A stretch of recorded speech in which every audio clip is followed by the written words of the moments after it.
निवडणुकीच्या सहाव्या टप्प्यामध्ये आज 58 जागांवरती मतदान। दिल्लीमधील 7ही जागांवरती मतदार बजावणार हक्क। पुणे अपघात प्रकरणामध्ये येरवडा पोलीस ठाण्यातील 2 कर्मचारी निलंबित। वेळेमध्ये अपघाताची माहिती वरिष्ठांना दिली नसल्याचा ठपका, तर तपास गुन्हे शाखेकडे वर्ग।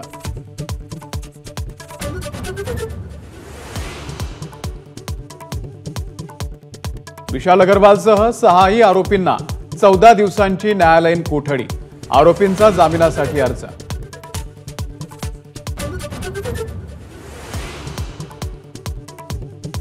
श्रीमंत बापाचा मुलगा असला तरीही कायद्यानुसार कारवाई होणारच। पुणे अपघात प्रकरणावरून पालकमंत्री अजित पवारांचा इशारा।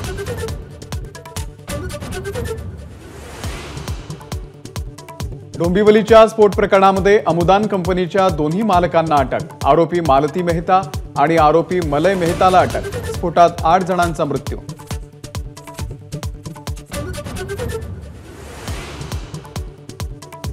राज्यात नागपूर, परभणी, मेळघाटमध्ये अनेक ठिकाणी दुष्काळाचं भयान चित्र। अनेक गावांची तहान सध्या टँकरच्या भरवशावर।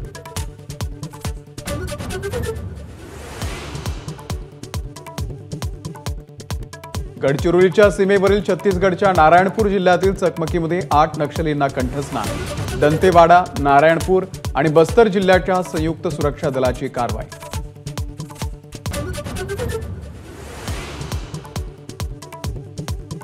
राजस्थान रॉयल्सचा 36 धावांनी पराभव करत सनरायझर्स हैदराबाद 6 वर्षांनंतर फायनलमध्ये। रविवारी हैदराबाद आणि कोलकाता नाईट रायडर्समध्ये रंगणार महामुकाबला।